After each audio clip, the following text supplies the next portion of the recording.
Missed an episode of your favorite podcast? Choose from over a decade of content in our archives, not just the latest episode. All free at GCNlive.com.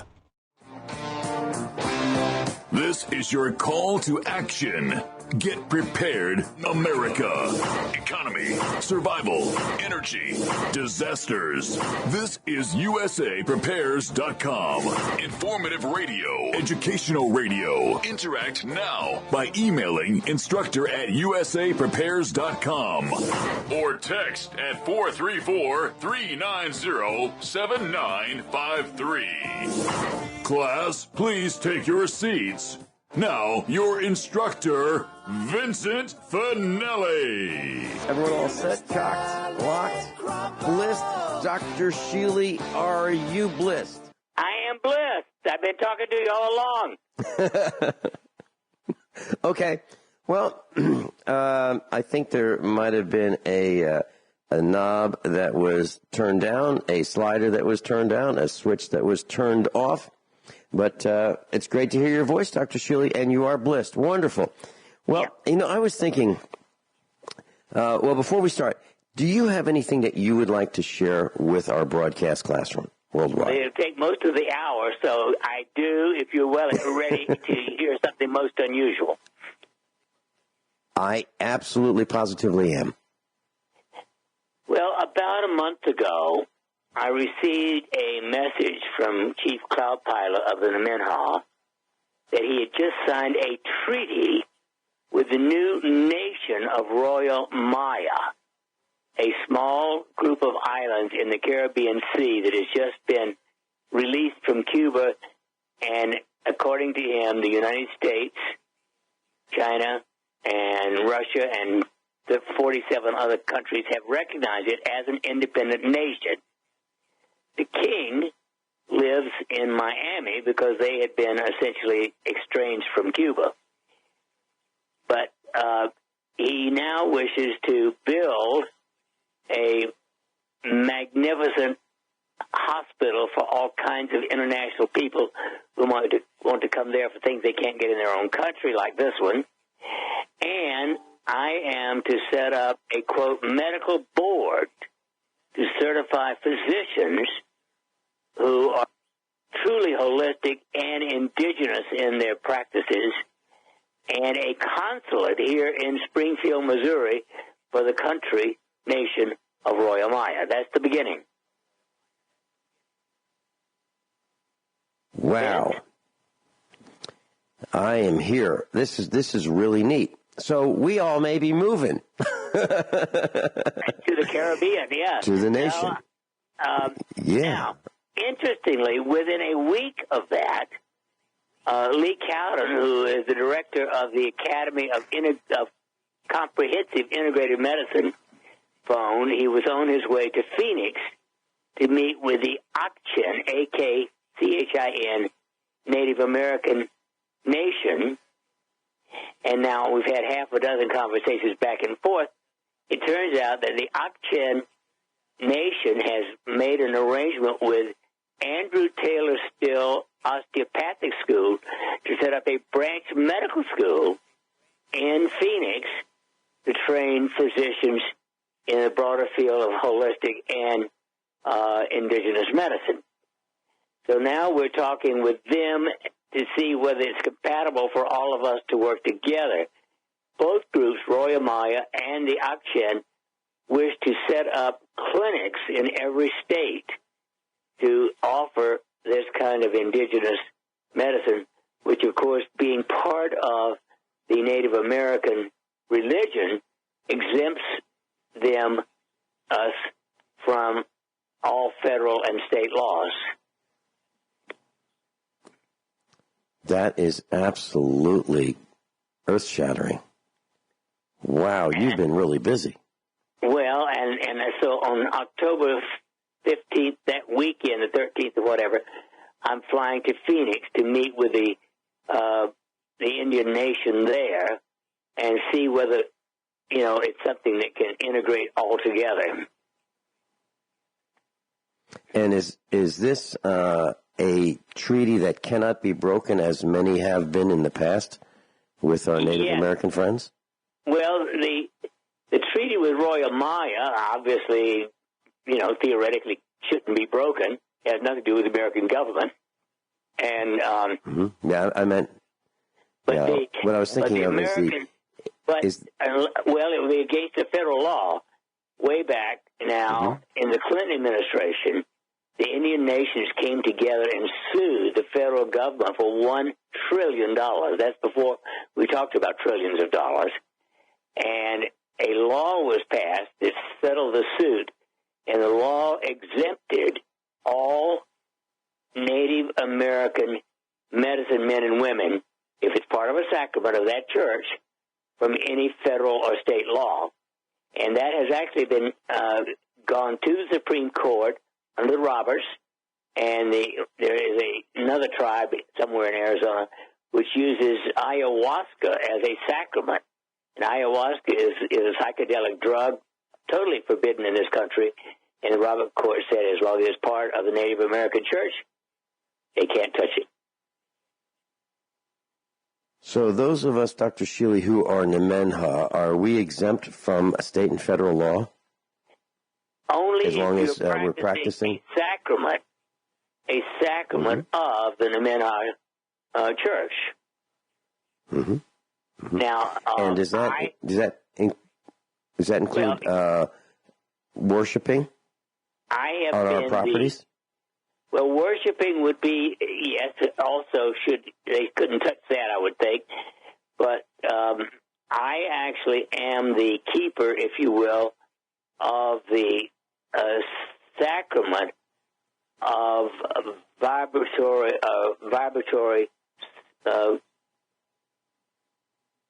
therapy. And that includes, of course, the PEMF device, the scalar device, and my transcutaneous oils. All of them are sacraments of the Native American Church. As I think about, I just wrote down the words sacrament of vibratory therapy, and what came to my mind is electromagnetic frequencies. Yes, that is frequencies, living organs. I mean, all of these. Everything I've mentioned relates to vibration. Is that correct? That is correct. That's pretty neat. This really is groundbreaking, earth-shattering.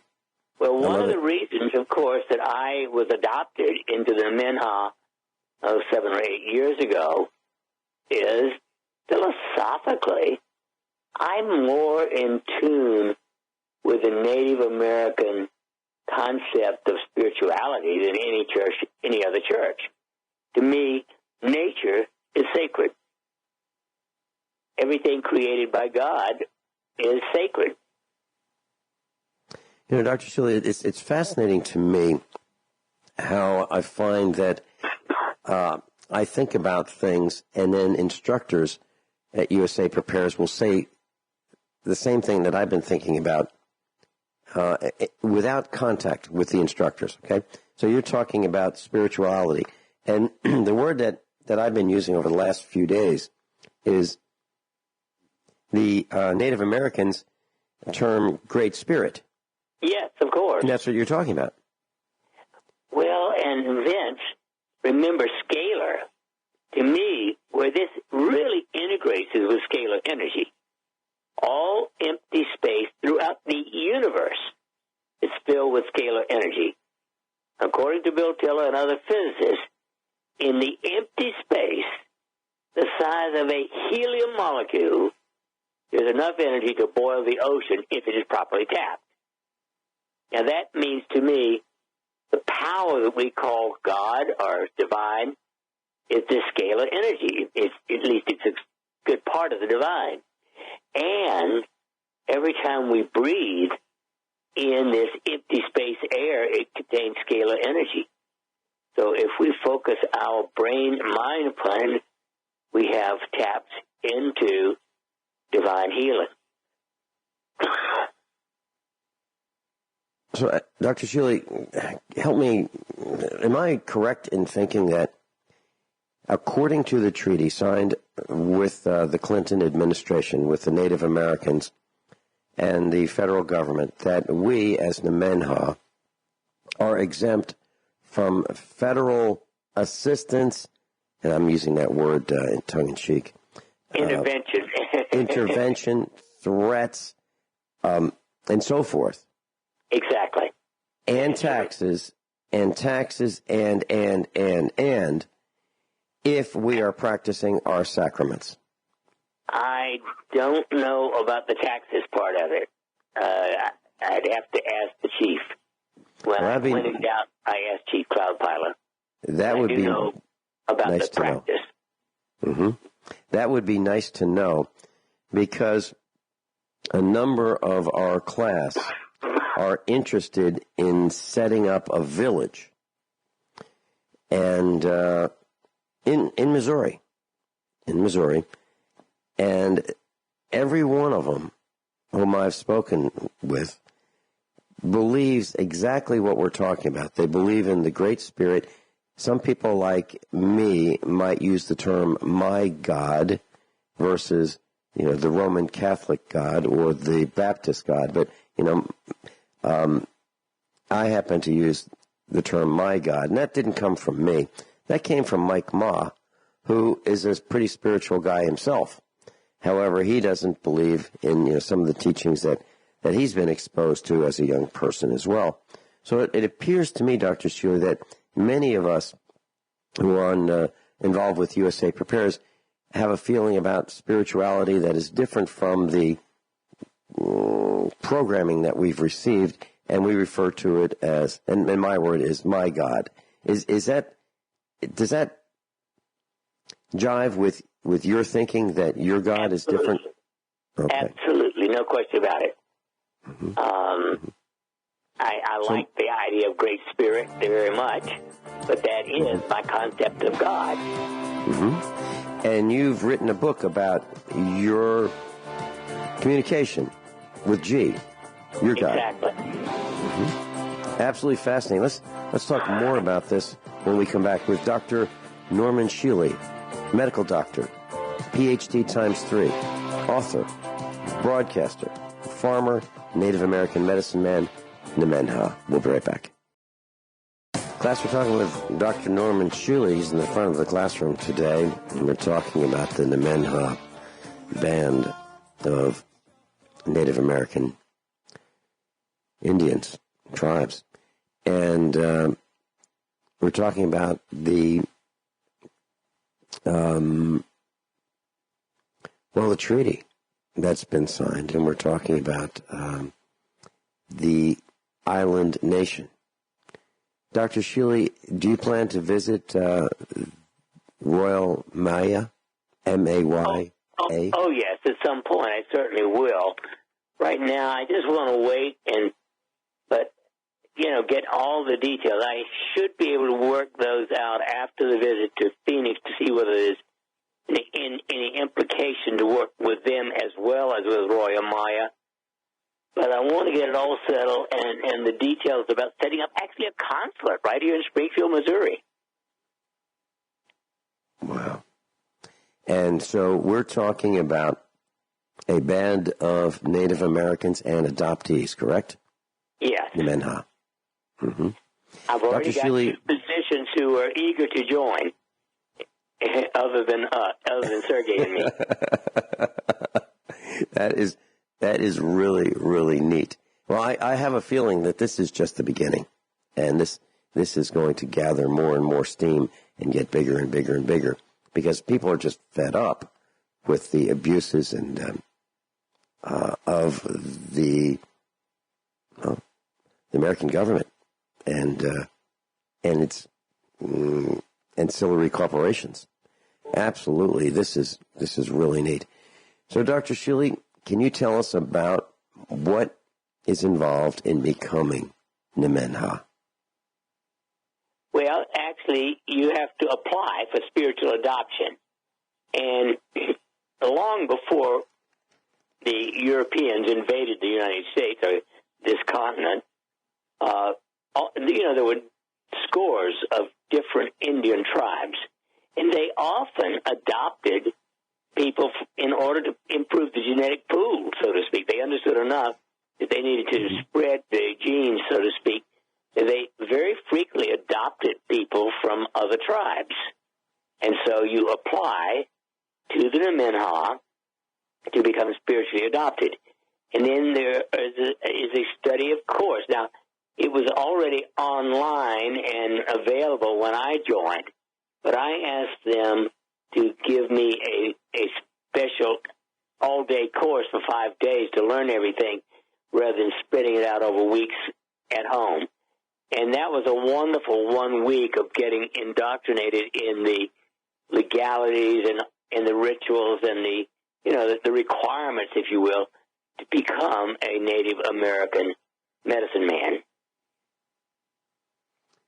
And Dr. Shealy, as a Native American medicine man, do you have all the rights and privileges of a diplomat? No, that is not as a diplomat, but the Royal Maya will give me that. Mm-hmm. Mm-hmm. Okay, so that means, what a sense of inner peace that's going to provide. Wow. Can you imagine that being the way it used to be hundreds of years ago, where you could travel in peace? Right. Imagine.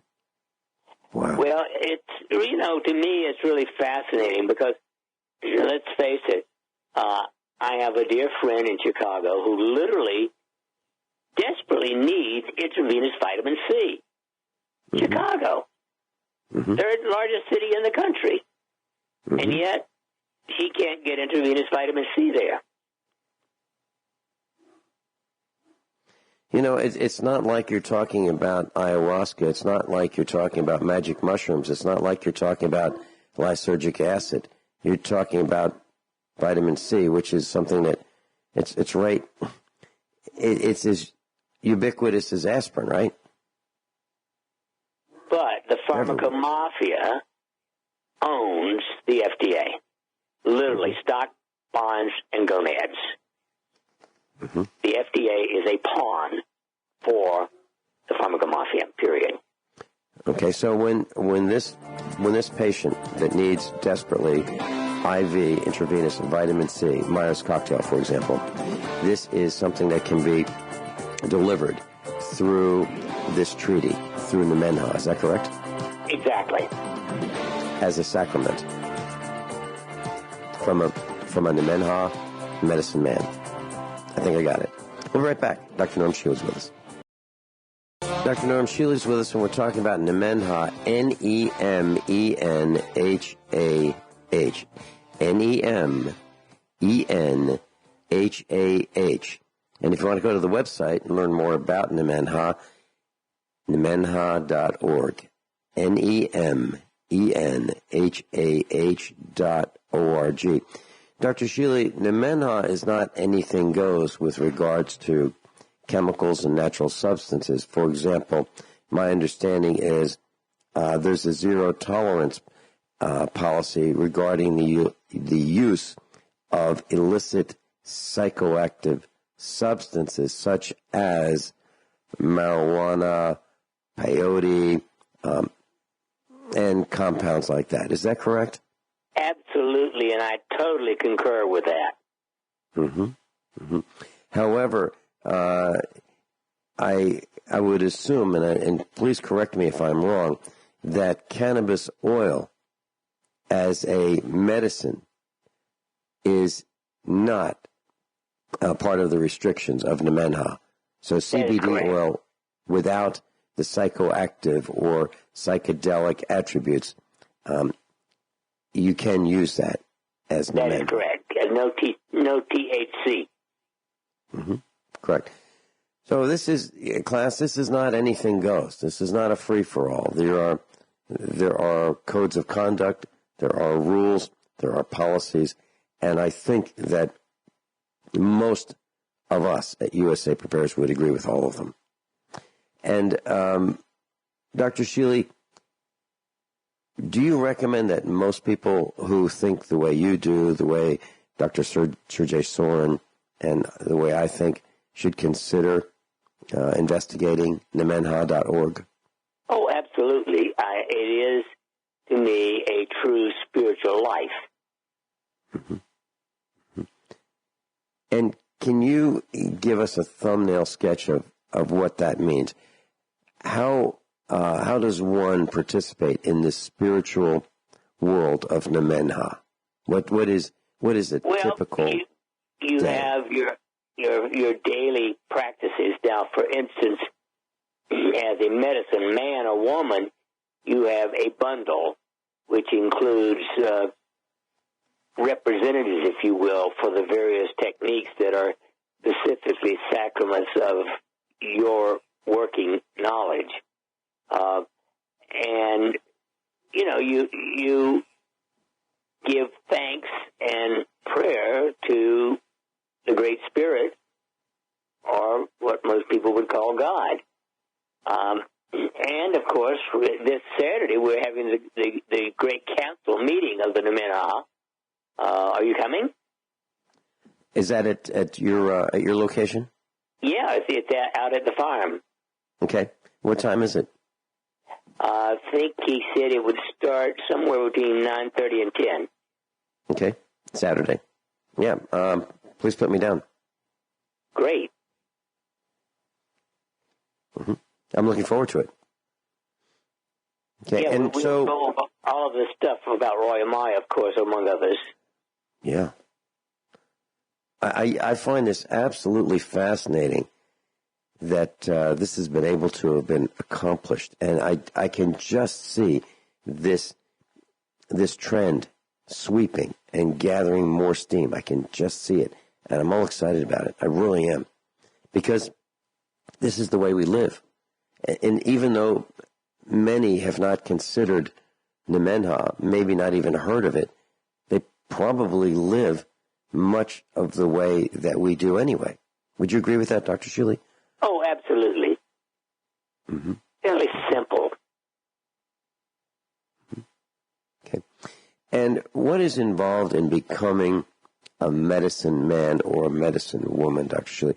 How much study, how much practice, how much time will this take? Well, actually, in addition to the church, there is a university.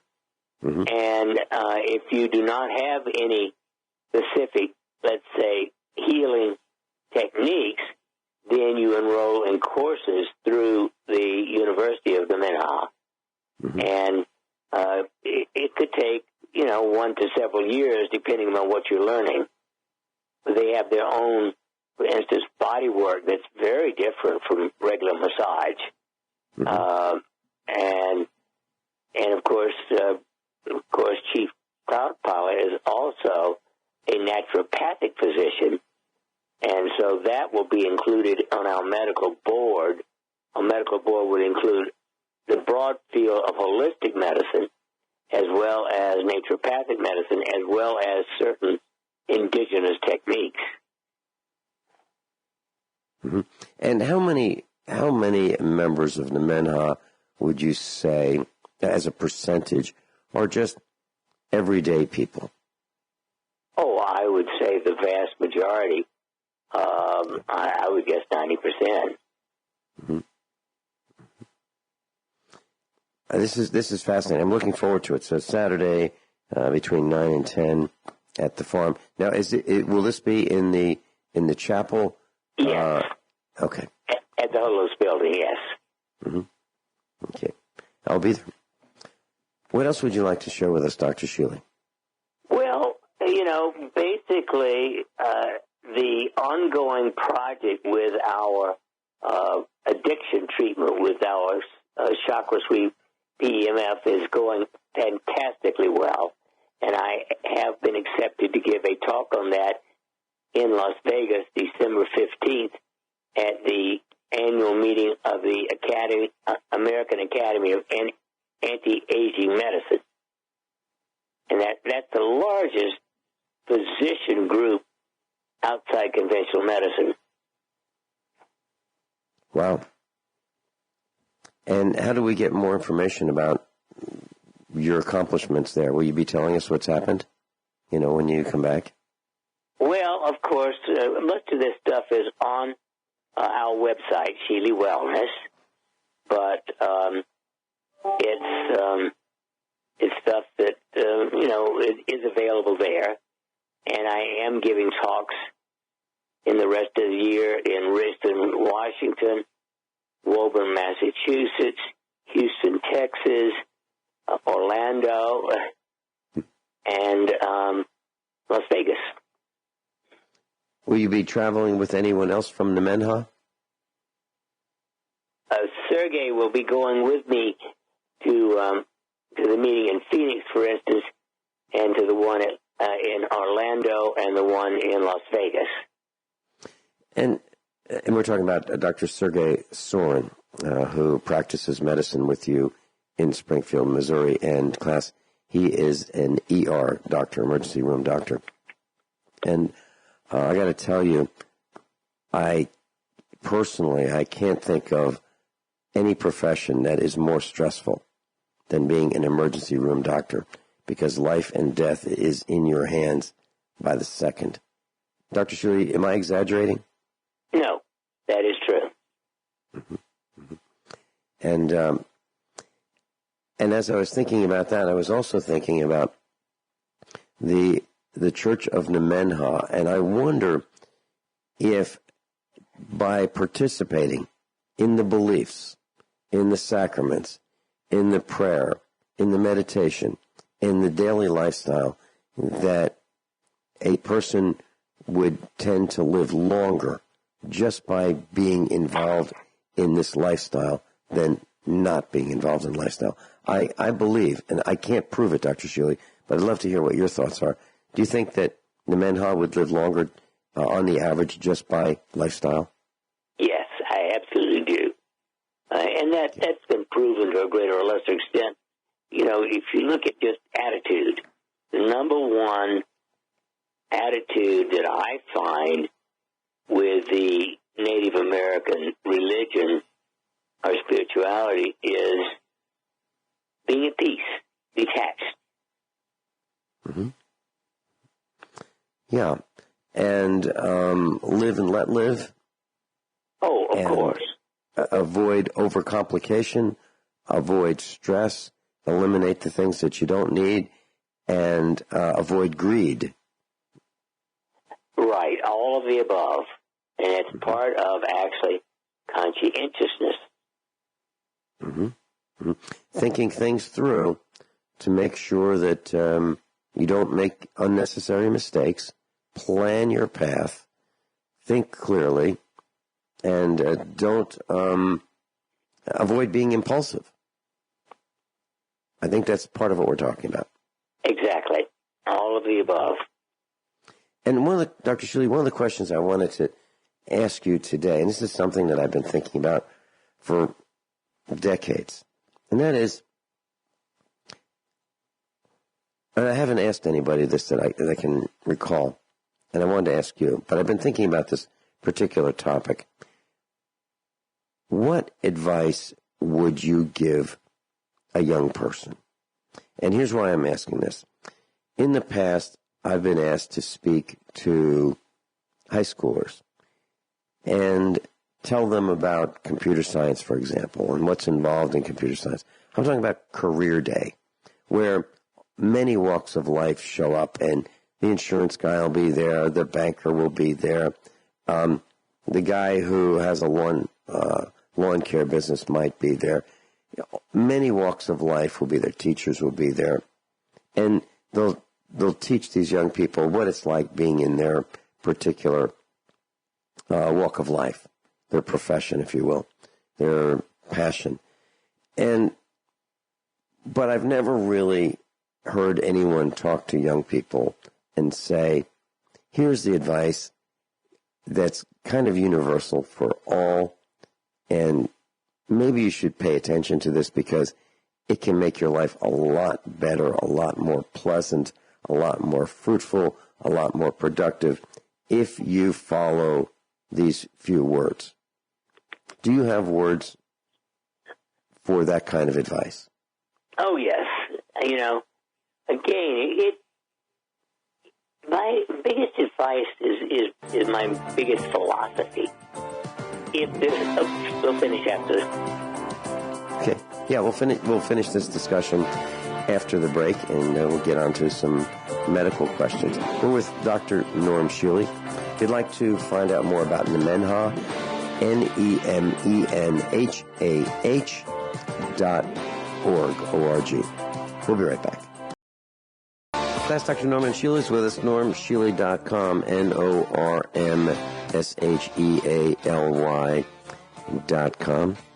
Dr. Shealy, you were talking about advice for young people. What are your thoughts on words of wisdom for young people? What seems to be a solution or a problem, and say, is this something that is practical? Can I make my way in it? Can I do something about it? If you can, yes. If you feel it's too much trouble, impossible, legally, wrong or otherwise, then detach. Have nothing to do with it.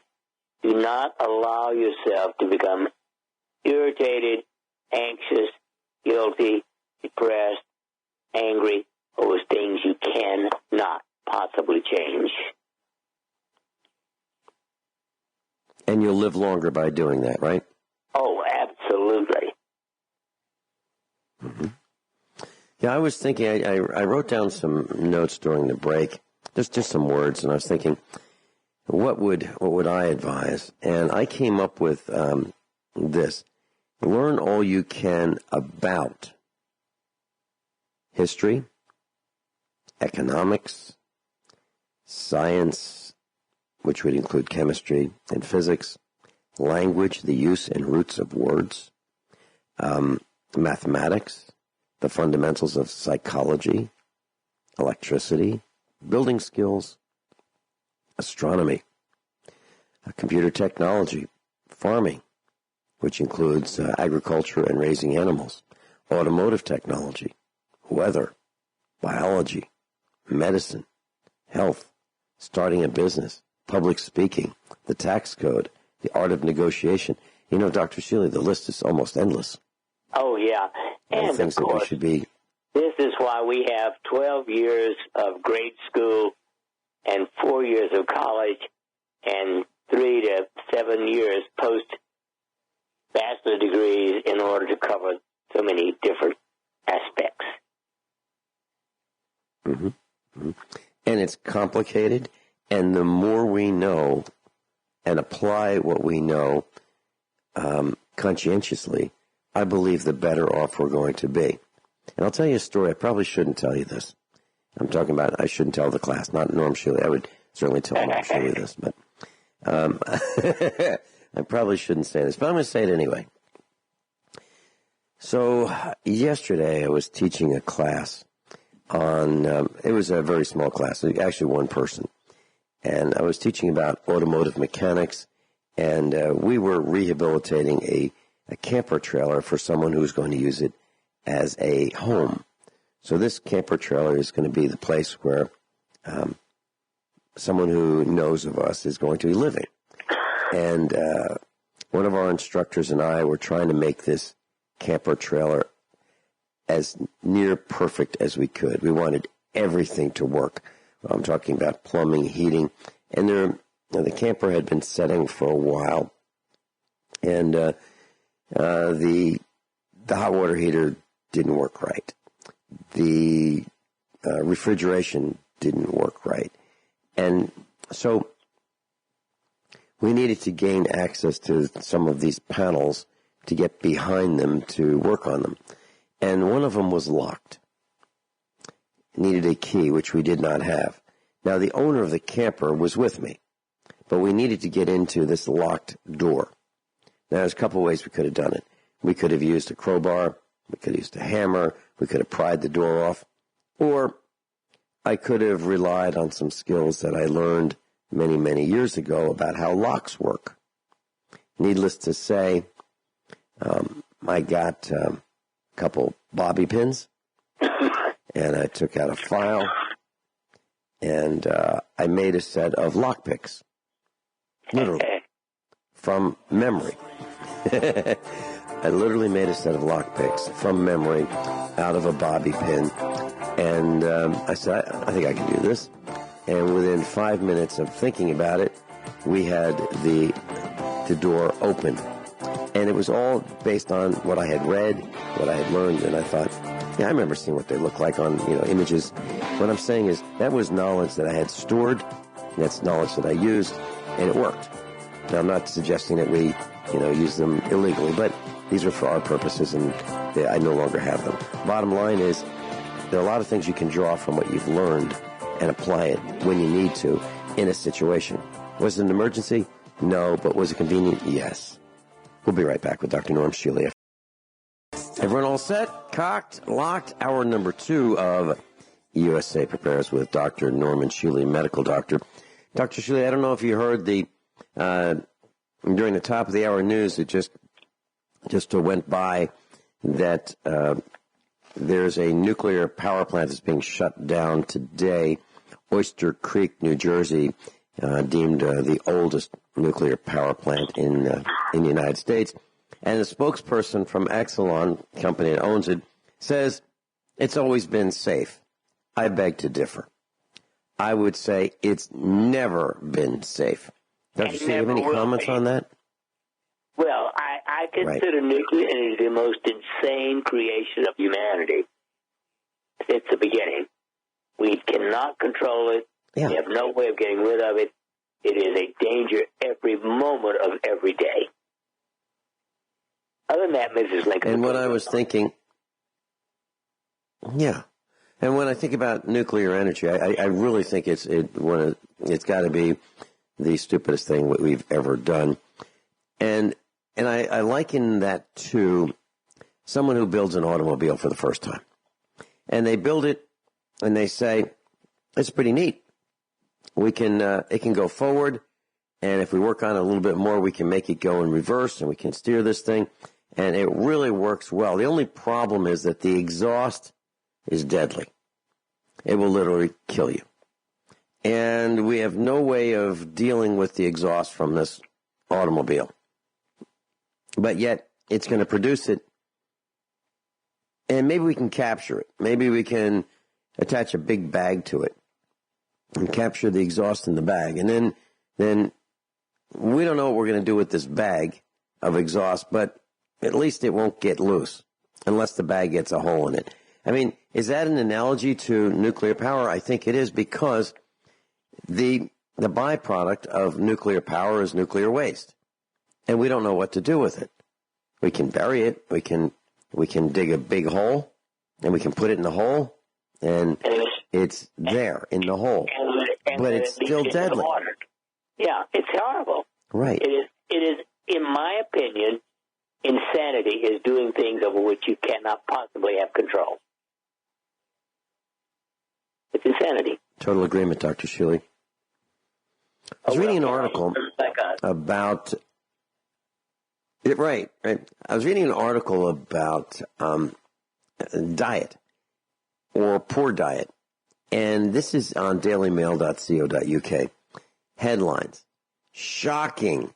1 in 20 Britons have not eaten a single green vegetable in at least a month. Health experts recommend a diet abundant in green leafy vegetables, but 68% of people have not put anything green on their plate in a week. And so here we have the average adult consumes 3 of the recommended 5 vegetables a day, but 1 in 20 have not eaten a single green vegetable in a month or longer. This poll claims in the dailymail.co.uk. So, what does that mean? Does that mean just going to, the fast food purveyors and just having hamburgers? Remember, 45% of all meals in this country are junk food from McDonald's and its clones. 45% are junk. In the grocery store, 60% of everything available is junk. And so what's the difference between those who are healthy and those who are not healthy? And if you look at some of the images from Florence that pummeled the East Coast, and you look at some of these people waiting for assistance, overweight, out of shape, big guts, big bellies, I mean, can hardly get out of their own way. And how did they get that way? I mean, did it happen instantaneously? I don't think so. I think they ate themselves to that point. Exactly. And that means, yeah. And again, Vince, 70% of people are overweight, with 35% being just flat fat, obese, gross. That is about one of the things. That is like, by the way, that is equivalent to smoking 3 packs of cigarettes a day.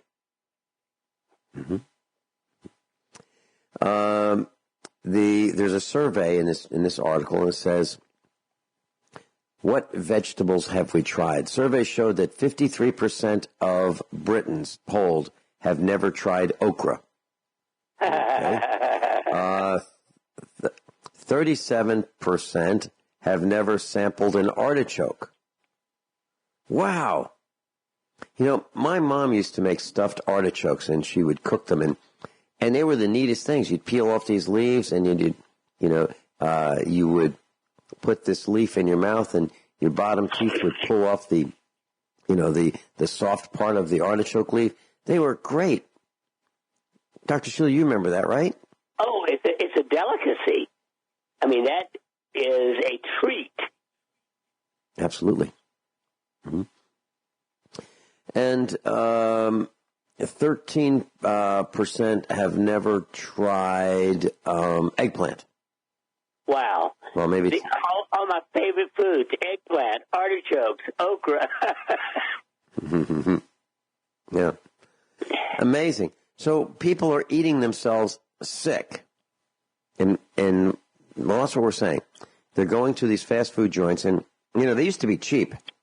You used to be able to get, I remember for sure when McDonald's first opened up on the East Coast back in the very early 1960s, it was a phenomenon. You could go to this place and you could get a hamburger for 10 cents, literally. So they were probably a little healthier back then.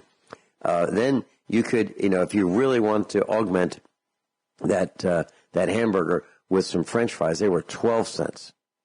And then a soda was probably about 15 cents, if I remember correctly, but we didn't get the sodas. So it was a phenomenon. It's like, you can't believe this place. You go there and you wait in line, and they're going to hand you a bag of hamburgers for $1, and you can get 10 of them in there. It's impossible. How's that possible? Well, they're not 10 cents anymore. French fries aren't 12 cents anymore, and the drinks aren't 15 cents anymore. But I don't remember people being way overweight like the McDonald's customers are today. Well, they had that time. It takes a year or two of eating that junk to get fat. Mm-hmm. So here's, class, if you want to do some investigative work on your own, just go into a McDonald's and look at the employees that, the seasoned ones who've been there for a while, and see if they're wearing their hamburgers and French fries. And I think you're going to find out that if they've been there longer than a year, they look like they've been eating there. And then look at the frequent flyers, if you can figure out who they are, and they look like they're wearing their hamburgers and French fries as well. Well, Big guts. My favorite story about McDonald's, it came to Cleveland in 1962. Mm-hmm. And I went and bought one. Mm-hmm. And I took one bite, and my tongue said, "Oh, my God, this is horrible." As politely as I could, I spit it into my napkin, I threw it away, and I have never been back to it or any of its clones. Mm-hmm. I'd rather starve than eat that junk. Well, since I've met you, Dr. Shealy, and since you've been talking about McDonald's, a couple things have happened. One, my vehicle does not seem to like to turn in the direction of the McDonald's parking lot. It doesn't like to do that. And Dr. Shealy, something even more amazing than that is I have never been sued by McDonald's. Have you? No. Isn't that amazing? Well, I mean, it would just make the news, right? If they sued either one of us, and then the word would get out that really it is dangerous. And I believe the word that you might use is poison. Am I exaggerating? Oh, it is. It is. Among other things, they dose everything with monosodium glutamate. Monosodium glutamate is a brain poison. Okay, class. There you've heard it.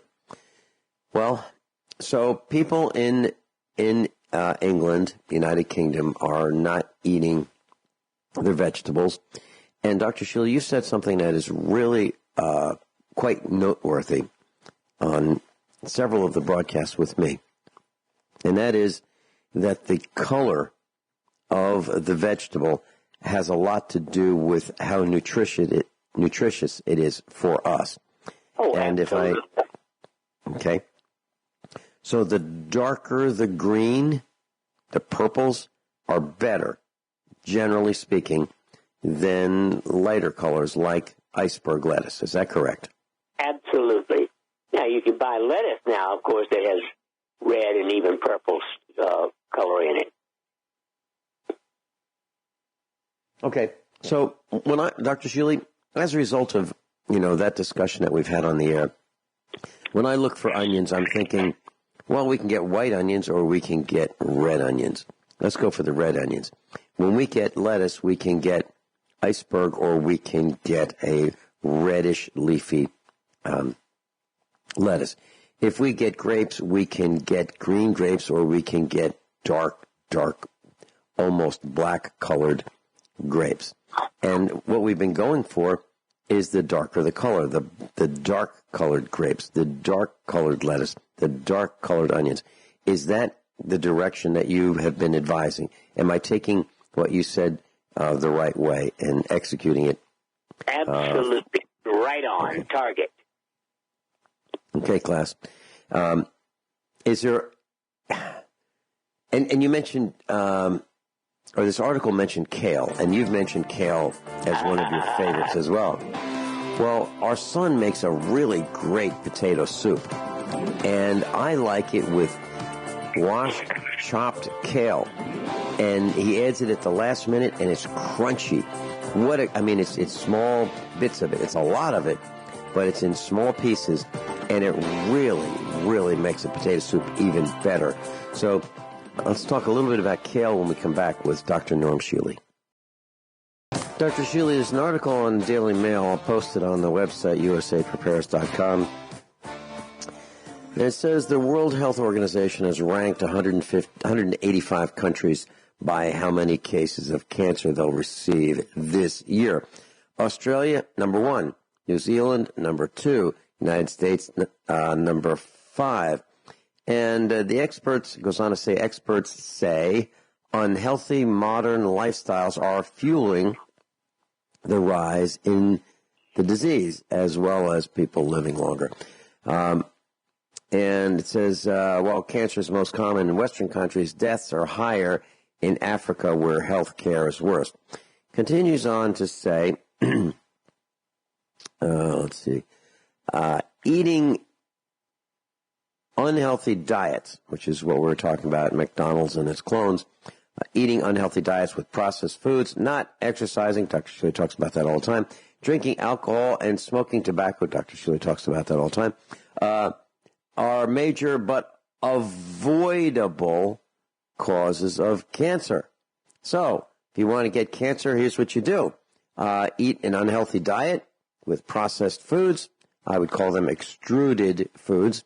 Avoid exercise, drink lots of alcohol, smoke until you choke, and it will improve your chances of getting cancer. You got it. Is that Gosh, right on. If I wanted to teach TJ, our English Mastiff, how to smoke, I don't think I could do it. I think he would laugh at me. He'd say, "Dad, are you nuts? Why would I do that?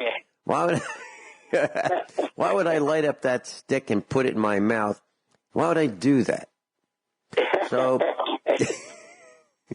Well, you're right. But let's face it, TJ is an unusually brilliant dog.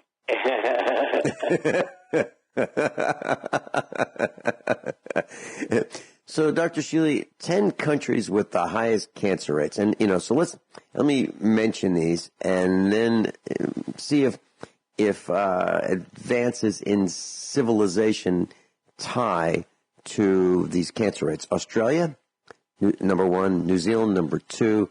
Ireland, number 3. Hungary, number 4. United States, 5. Belgium, 6. France, 7. Denmark, 8. Norway, 9. The Netherlands, 10. So the source is the World Health Organization. Those are the top 10 places for cancer by population. Now, all of those countries have pollution, right? All of those countries have the automobile, Wi-Fi, cellular communications, radio and television transmitting antennas, municipal transmitting antennas and systems, mass transportation, diesel engines, nuclear power. Don't forget McDonald's. McDonald's, yep, probably in every one of those.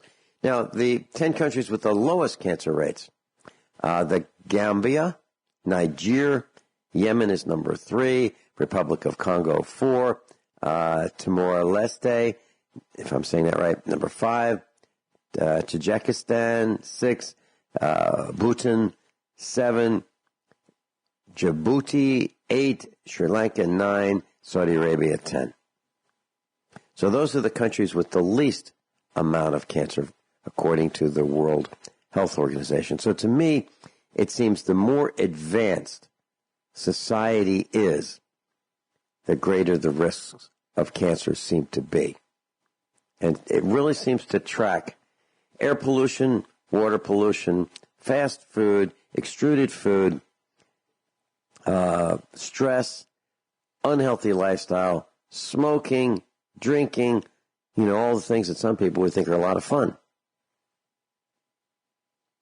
So the more we abuse our bodies and the more others around us abuse our bodies, and let's not forget smart meters and television and the electronics that we have, put all that together, and it looks like that's a great way to get cancer. Any comments, Dr. Shealy, on that? Well, junk is still junk, no matter where you get it. And it's interesting. I looked up just to see, are there McDonald's in Saudi Arabia? Yeah. And there are. They have sworn allegiance to the Crown Prince.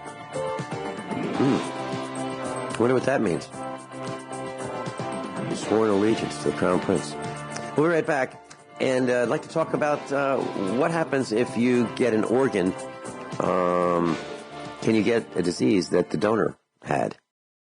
Dr. Shealy's with us, normshealy.com, normshealy.com. Dr. Shealy, so for those wishing to be in the Springfield Village and wanting to come see you at your clinic, what number should they call?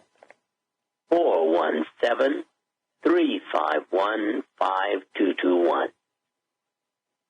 Class, that's the number I call, 417-351-5221 during normal business hours. And we're in Central Time here in Missouri.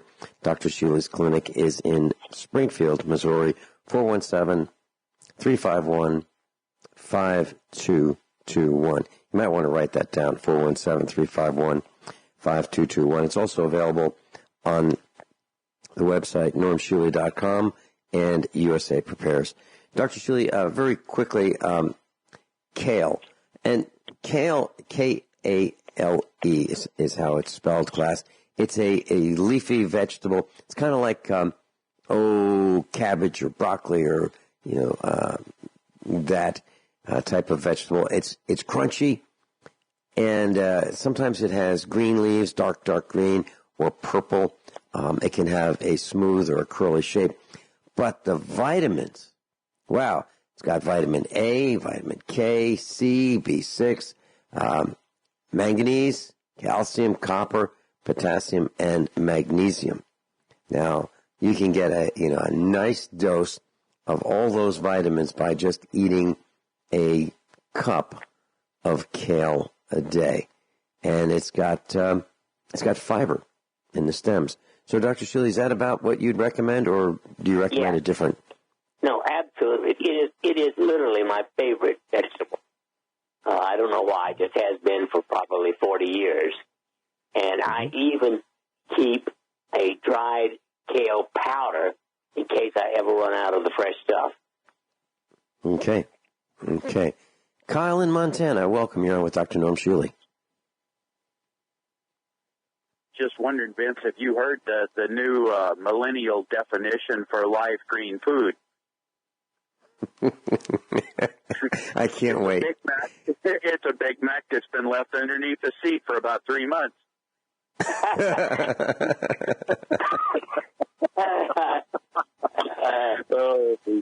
Dr. Shealy, the reason I called actually is to find out, did you find out anything more on that study for dandelion root that I mentioned last week?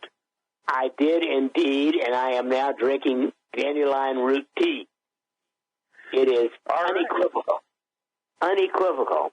It is one of the greatest anti-cancer natural products known. Wow. Okay, Dr. Shealy, now, right after the broadcast, I'm going to go out and dig up some dandelion roots. Can you tell us how to make dandelion tea? Well, I buy organic, raw dandelion tea in little packets. Okay. Now, all right. Obviously, you could go dig your own root, and if you're going to dig your own root, I would scrub it carefully with steel wool or something like that to get all the roots and dirt off the root, and then I would chop it in little pieces and pour boiling water over it. Okay. When I make tea, Dr. Shealy, here's what I do, and I'd like some criticism and from both you and Kyle in Montana. What I do is if I'm going to use a tea bag, I have one of those glass carafes that come with like a Bunn coffee maker. It's glass, and we have so I will fill that up with filtered ProPure water from our well, and then I'll put a tea bag in there, and I'll make sure that the tag doesn't go into the water, and I will heat it slowly, not until it boils, but almost, and then I'll let it steep, and then I take the tea bag out after, let's say, 5 minutes. That's how I make tea. Now, if I were going to do the same thing with dandelion, cut up, cleaned dandelion root pieces, would I do something similar, or would I leave the cut up pieces in the tea longer? I'd probably leave them at least 10 minutes, especially when it's raw. Now, if you dried it, obviously you could collect all summer enough dandelion root and wash it clean and let it dry. And then I think you wouldn't have to leave it steeping quite as long. And the reason I take the bag out is I don't know what those tea bags are made out of. I haven't done the research, and I don't want whatever that material is to dissolve into the water, and I don't want to drink the tea bag itself. The tea is fine, not the tea bag. So that's why I take it out. And probably what I should do is cut open the tea bag, but I don't want to drink the filaments of the tea bag either. So it is kind of a tricky situation. Kyle, what are your thoughts? Well, yeah, I agree, Vince. You always do things as just about as perfect as they can be done. My question to Dr. Shealy, what about a tincture on this? Because I've had a tincture going now, and I did it this last spring for probably 3 or 4 months. It's quite colored.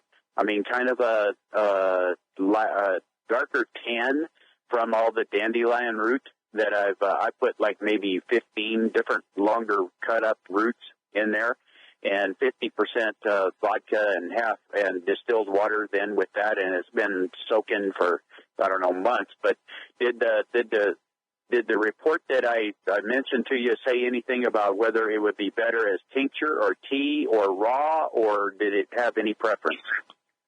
The major thing, I've found a number of articles, and the major word is a tea, but tincture is also mentioned.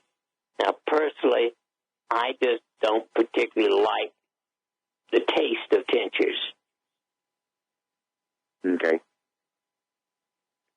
Do we have to be concerned, Dr. Shealy, do we have to be concerned about damaging the biologicals in the dandelion root with the vodka or with boiling water?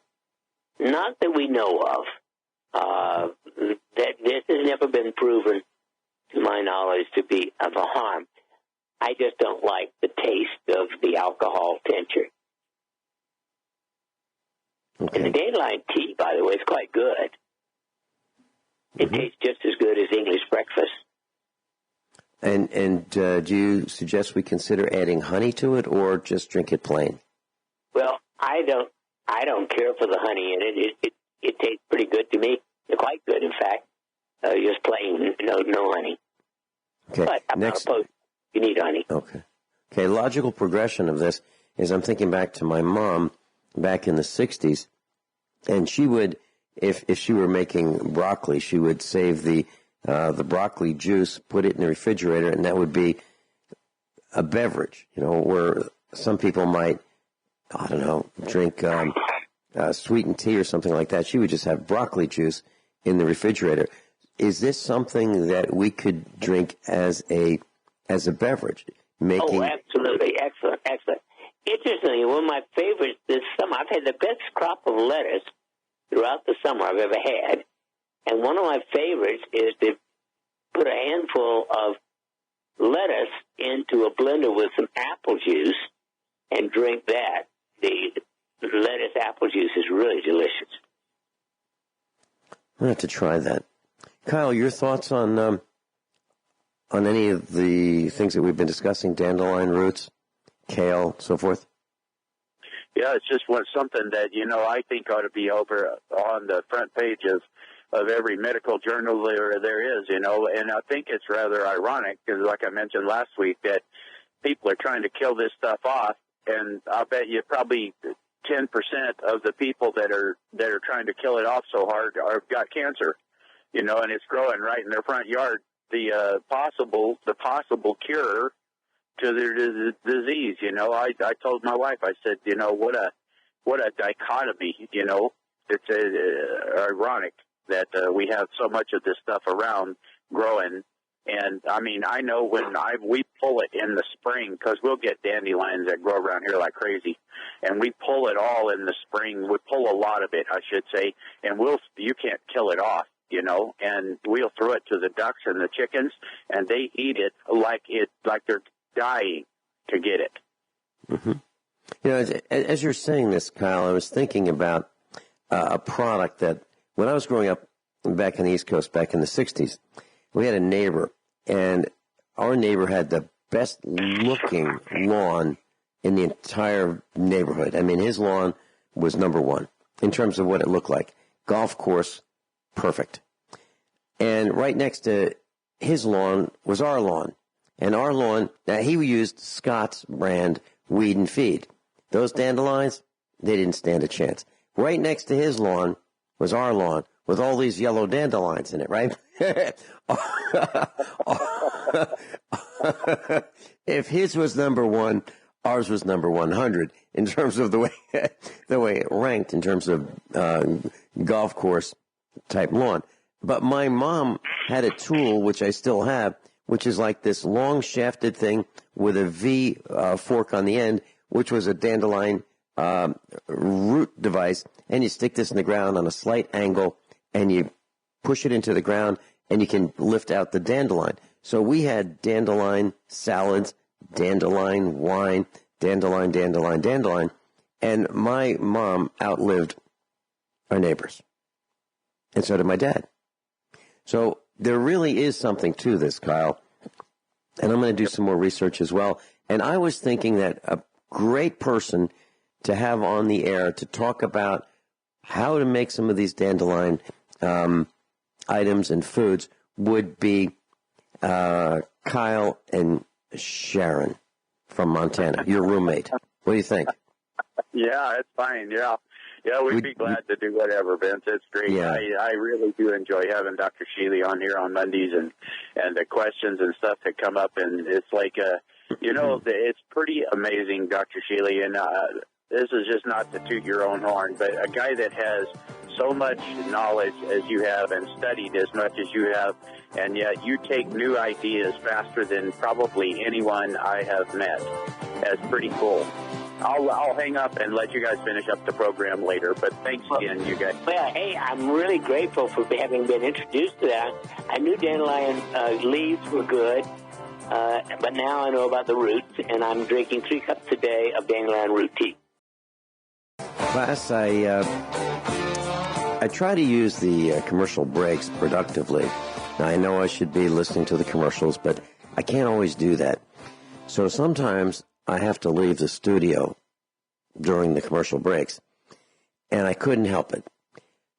What Kyle mentioned and Dr. Shealy mentioned, and we're discussing the dandelion roots, I was thinking about our neighbor on the East Coast, and I thought of, our lawn and his lawn and how they didn't compare. And then I thought, wait a minute. I've got right around the front yard of our house, there's several acres, and we've had some bottle calves who have been neglected by their moms. And so we've been raising these bottle calves right in our front yard. Dr. Shealy, we went through that field when we were training on, plinking here at the farm, you and our son. Yeah. Well, that field has been fertilized organically for years, period. That's it. And so the calves have been on it, and since it's rained, we have a great crop of dandelions. Well, better than that is that we have these dandelion seed heads. They look like lollipops. So after the broadcast, I'm going to run out there and I'm going to collect these seed heads, and I'm going to save them. And here's what I'm going to do. I'm going to plant dandelions in our garden. Okay? Dandelions. Dr. Shealy, who else would do that, right? Except U.S. Make it a lot easier to harvest. Yeah. Who else would do that besides USA Prepares? Dr. Shealy, Kyle, Vinny, and the rest of us. Who else would plant a garden of dandelions? I mean, it's against everything that we've been taught, right? Get rid of those weeds. Well, my mom's been doing it for a very long time. And Kyle, thank you for eat those weeds. Well, that's what we tell the cows. We say, look, if you guys eat it, it's not a weed. Okay, and that's how we feel about green things that grow on our farm. If they cows eat it, it's not a weed.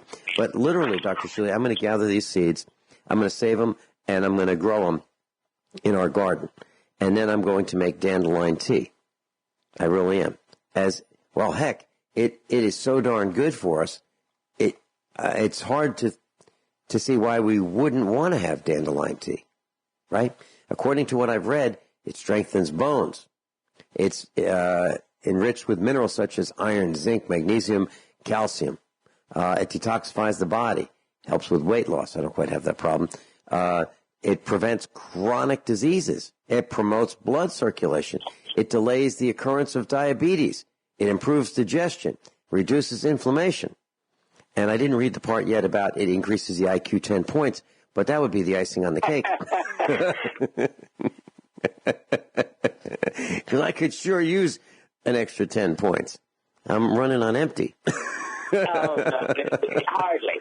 That's one thing you are not deficient in. Dr. Shealy, I am really excited. I mean, I'm hurting myself grinning about this dandelion thing. No kidding. This is, is it good for kidneys? Well, it says it also may prevent bladder cancer in men and women.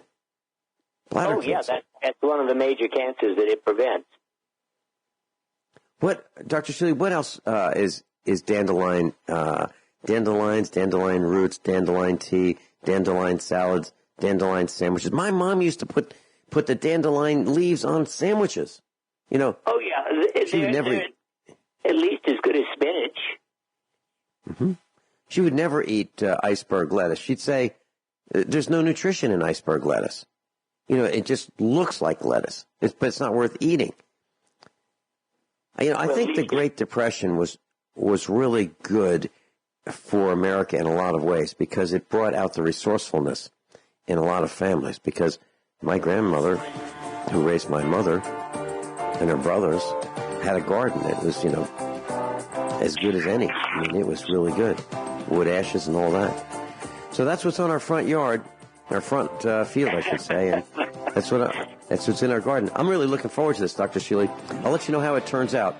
Kyle, thanks so much for your contribution and getting us started. And maybe next week we can talk about people who have had transplants and may get the diseases of the donors. Now think about that, class. So be careful. Above all, honesty and integrity. What happens next is up to you. Thank you, Dr. Shealy. Hey, thank you. Have a good one. You too.